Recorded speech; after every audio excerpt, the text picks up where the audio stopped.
Hey guys, I just want to do a quick tutorial on the Landstar BlueTree Datalogger. First off, when you look at Datalogger, you can see it gives your temp probes, the date and the time, and to illuminate it, you just tap the screen anywhere. Always hit escape to go back to the home screen.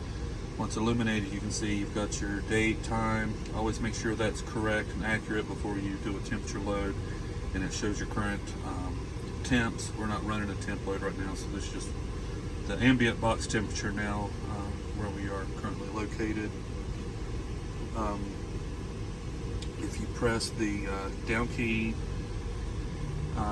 it gives you information about the unit itself, serial number, that sort of thing.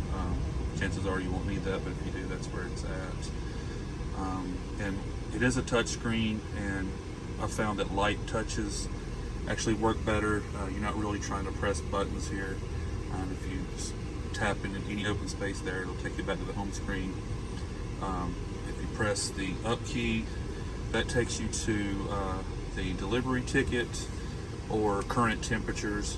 Basically, it'll print out what your current box temperature is. If you arrive at a shipper and they need to see that you're in range, this is where you go to do that. So we'll press no. I'm going to print right now. So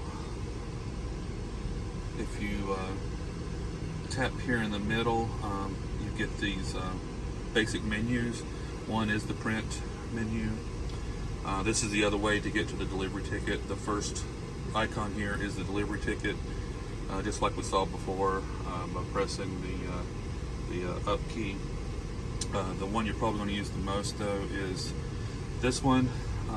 This will print out the temperature range from current temp, 2 hours, 4 hours, 12 hours, or if you arrow down, you can go to this box and you can actually do your start and end date.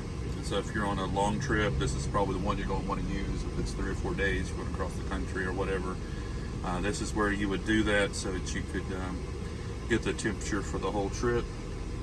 And like always, if you hit escape, it takes you out of it. The last option is the graphical.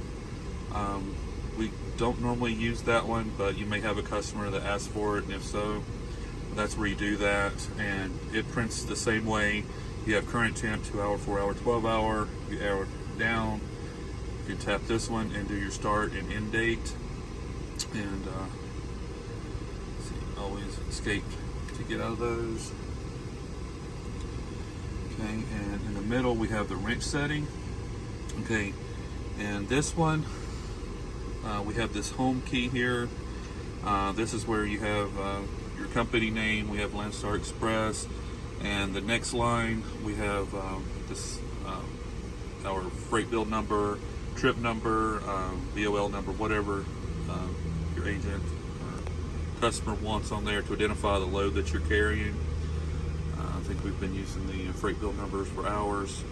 So this is really the only thing that you're going to change here. Every time you have a temperature load, you're going to want to go here.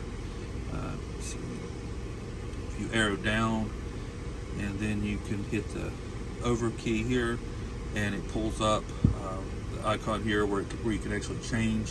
Use the up and down to change, and it goes through numbers, letters, symbols.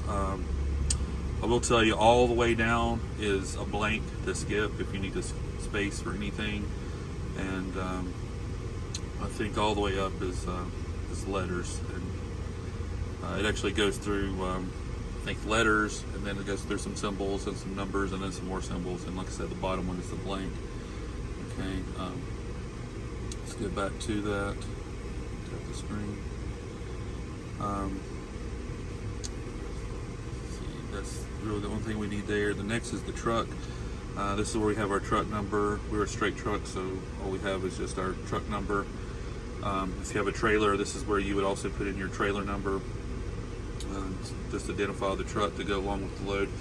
Both of these characters here is going to print out on your ticket, whether it be a delivery ticket or if it's one over several days. At the top of the ticket, it's going to start with what you have here. It's going to have Landstar, It's going to have your trip number or freight bill number, whatever you use there.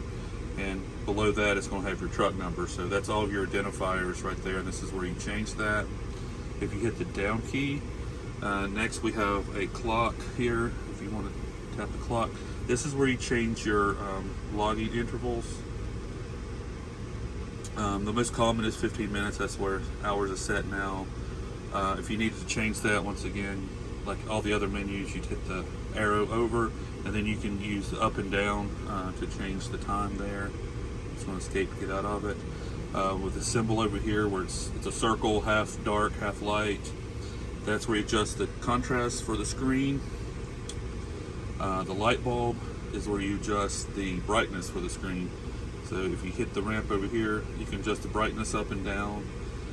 This wrench here will actually control the backlight time. So if 30 seconds is the default, but if that's not enough time for you, you want to stay lit longer, you can change that here.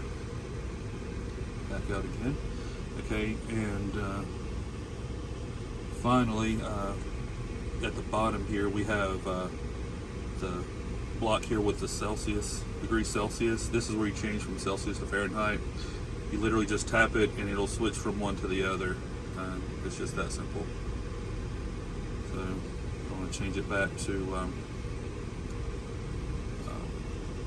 Celsius. I can just arrow down, tap it again, and then it goes back to Celsius. I hope this helps. The only other thing is you do have to change the paper from time to time. When they install the unit, they should give you some paper. We haven't had to buy it yet. I'm not sure where you can get it. You might be able to buy it at office supply stores like Staples or things like that. If not, I'm sure someone at Landstar can help you find a place to get it, or maybe even, I don't know. Anyway, it's real easy to change though. There's a tab here. You pull that up and the front opens and the roll just goes in there like so. Of course, it's easier when using two hands and holding the camera, but then just leave a little bit hanging out at the end, and you can just tear that off by pulling up. And when you put your new roll in there, that's all there is to it. You change the paper. Hope this helps. Thank you.